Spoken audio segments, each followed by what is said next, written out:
ᱥᱟᱨ ᱥᱟᱹᱜᱩᱱ ᱴᱤᱵᱷᱤ ᱧᱮᱞᱮᱫ ᱠᱟᱱ ᱟᱸᱡᱚᱢᱮᱫ ᱠᱟᱱ ᱥᱟᱱᱟᱢ ᱠᱚᱜᱮ ᱥᱟᱹᱜᱩᱱ ᱫᱟᱨᱟᱢᱤᱧ ᱵᱟᱲᱟᱭ ᱦᱚᱪᱚᱭᱮᱫ ᱵᱚᱱᱟ ᱤᱧ ᱜᱮ ᱜᱩᱨᱩᱞᱩᱠᱩᱭ ᱠᱤᱥᱠᱩ ᱥᱟᱱᱟᱢ ᱠᱚᱜᱮ ᱱᱟᱯᱟᱭ ᱵᱟᱲᱟ ᱜᱮᱭᱟᱵᱚᱱ ᱡᱟᱹᱱᱤᱡ ᱠᱷᱟᱱ ᱟᱨ ᱱᱟᱯᱟᱭ ᱵᱟᱲᱟ ᱜᱮᱵᱚᱱ ᱛᱟᱦᱮᱸ ᱠᱚᱜ ᱢᱟ ᱛᱮᱦᱮᱧᱟᱜ ᱠᱷᱚᱵᱚᱨ ᱠᱚᱨᱮᱱᱟᱜ ᱦᱮᱰᱞᱟᱭᱤᱱ ᱠᱚᱫᱚ ᱦᱩᱭᱩᱜ ᱠᱟᱱᱟ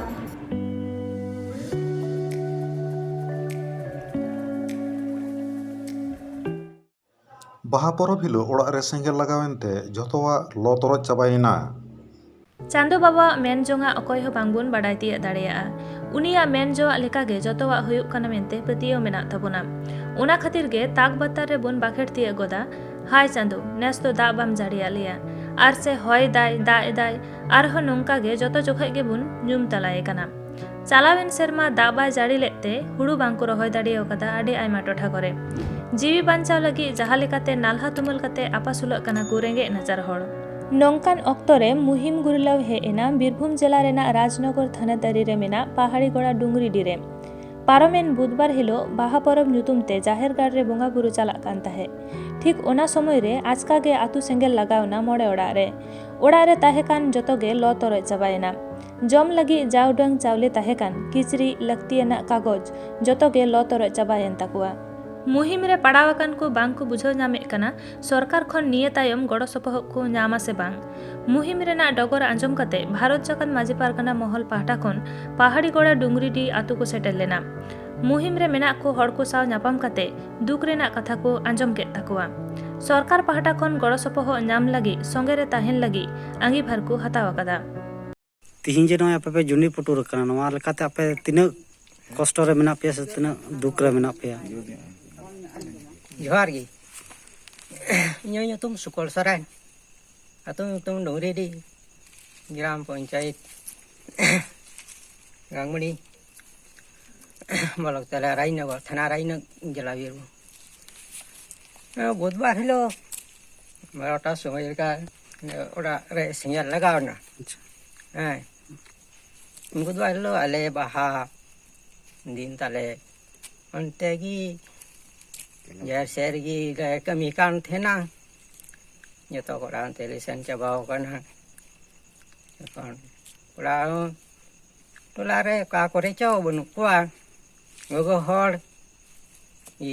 ᱰᱚᱞ ᱛᱮ ᱫᱟᱜ ᱠᱚᱞ ᱠᱷᱚᱡ ᱟᱹᱜᱩ ᱠᱟᱛᱮ ᱠᱚ ᱟᱨᱮᱡ ᱫᱟ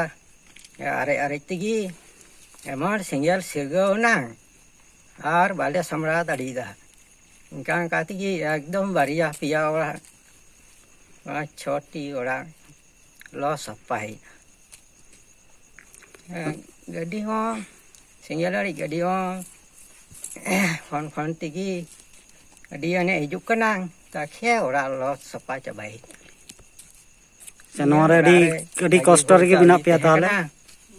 ina lo cabai na gidra hati keti paria pia ado चंदो नवा ओड़ा थोड़ा तिंगुल का साहाय्य कर लेते এখন মোটামুটি আডি কষ্ট ভিতরি রে মেনা পেয়া adik कष्ट ठीक है बुसु को हां करे बनु तलेया यागी थोड़ा थोड़ी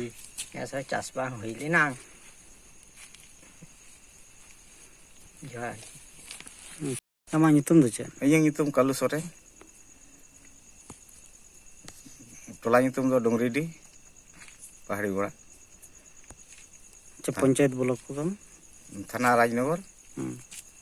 गांगमुड़ी जयपुर पंचायत और नवा ब्लॉक तपे तो राजनगर गे ब्लॉक राजनगर अच्छा नय जे जहां सेंगेल इया ओड़ा को रपा कान तपे तिस नवा घटना घटो काना बुधवार 3 অক্টে दो अड़ाईटा समय दो अड़ाईटा समय नवा सेंगेल लगाव का पे आदो नवा सेंगेल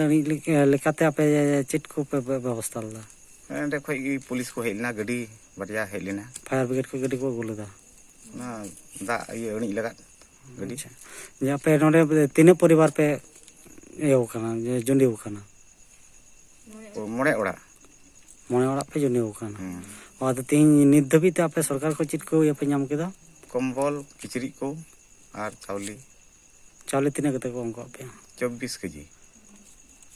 जब आपे हनिया सुमुगी बोले सरकार पक्ष को तो पे नाम का हां इने गेले नाम का किचरी कंबल को और डेकी ओड़ा ना साड़न जत्र डेक्ची चेलान को ᱟᱪᱪᱷᱟ ᱤᱱᱟᱹ ᱯᱚᱨᱮ ᱟᱨᱚ ᱪᱮᱫ ᱠᱚ ᱢᱮᱱ ᱠᱟᱜ ᱯᱮᱭᱟ ᱯᱨᱚᱥᱟᱥᱚᱱ ᱛᱚᱨᱚᱯ ᱠᱷᱚᱡ ᱵᱞᱚᱠ ᱠᱷᱚᱡ उनको को मेंदा आले ले चेष्टायदा किछु लेम दाड़ी पे खाय गड़ो सपो ᱛᱤᱱᱟᱹᱜ ᱫᱤᱱ ᱠᱚᱛᱮ ᱠᱚ ᱫᱤᱱ ᱠᱟᱜ ᱯᱮᱭᱟ दिन दो बाकु लई दाड़ी काना जे अमुक दिन दो मेंदा चेष्टायले ᱚᱱᱟ ᱵᱟᱵᱟ ᱯᱨᱚᱛᱷᱚᱢ ᱟᱢᱟᱜ ᱩᱯᱨᱩᱢ ᱞᱟᱹᱭ ᱛᱟᱢ जोहार गे इन विशु हांसदा सिवड़ी तल्लाट पारगाना बाबा भारत जाकान मंझी पारगाना महल नॉय तिहिन आले पहाड़ी गोड़ा डुंगरी जी जे टोला तेले हेज का नॉय बुन नेल नामदा नोडे मोरे तुरुई गोटे परिवार रिया ओड़ा सेंगेलते होला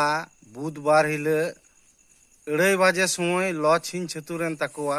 आदो नॉय खबर आंजम तिगी आले भारत जाकान मंझी पारगाना पास्टा खन ले हेज काना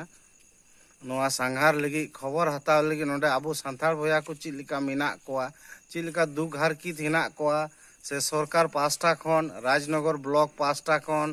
गांगमुड़ी जयपुर पंचायत पास्टा खन तिने गान गड़ो सपोर्ट को एमा कोआ से बाकू एम का कोआ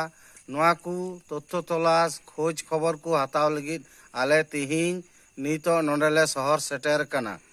आदो उनको कोठे खबर कोले हताव किदा टोलारेन मंझी बाबा लई के ताबुना जे चित को नाम कदा जा उड़ी को एम का कोआ नॉय जा सेंगेल लगाव कना जे भावे जुंडी उकान तकवा ताते आयमा क्षय क्षति हुई कान तकवा ओने बारिया तिरपोल से बारिया डिक्ची से 24 केजी चावली निये नोआ क्षतिपूरण दो चिन्ह बांग कना नेस बुन बाड़ाय दाड़िया कना वर्षा बनुआ चास बनुआ जा उड़ी को चास लिदा हुड़ू चावली को हुईलेन तकवा ओना को सनाम लो पुटुरना अकय करेन दो मिहू मेरम गई डांगरा को लो पुटुरना आदो ताहले नितन आबो भारत जाकान मंझी पारगाना पास्टा खन आबो जुदी प्रशासन टे चाप बाबुन गिडी खान आबो चाप बाबुन तैयार खान ताहले अको बाड़ाय नुकु दो क्षतिपूरण को मा को आसे बांग आर नॉय नुकु जहाय को मिना कोताबुन दाड़ी रे चेयर करे जहाय को मिना कोताबुन नोडे जेमन राजनगरन सभापति दो सर्वेश्वर हांसदा कनाय उनी ठेन भारत जाकान मंझी पारगाना महल पास्टा खन नेहर बुन दोहया जना ताड़ाताड़ी नुकु क्षतिपूरण एमाकु ᱛᱮᱦᱮᱧ ᱟᱯᱮ ᱱᱚᱣᱟ ᱡᱮᱞᱟ ᱠᱷᱚᱱ ᱠᱚ ᱯᱮ ᱦᱮᱡ ᱠᱟᱱᱟ ᱥᱟᱵ ᱰᱤᱵᱤᱥᱚᱱ ᱛᱚᱞᱟᱴ ᱠᱷᱚᱱ ᱠᱚ ᱯᱮ ᱦᱮᱡ ᱠᱟᱱᱟ नोडे तिही सेटर हुई कना जिला कमिटी भारत जाकान मंझी पारगाना महल पास्टा खने हेज कना बाबूलाल सोरेन ᱛᱚᱞᱟᱴ ᱠᱷᱚᱱ ᱫᱚ तल्लाट खने हेज कना तल्लाट पारगाना बाबा तापरे हेज कना जग पारगाना बाबा तापर सुसरिया को निये नोडे शहर सेटर हुई कना ᱟᱹᱰᱤ ᱱᱟᱯᱟᱭ तेहिया खबर दो निना हइगे नीत हइते सारसागुन टीवी चैनल बांगबन सब्सक्राइब का खान सब्सक्राइब ताबन पे लाइक ताबन पे कमेंट ताबन पे और शेयर ताबन पे सनाम को के नापाय गेबन तहे कोमा सनाम को के आर्मी थाव सागुन जोहार।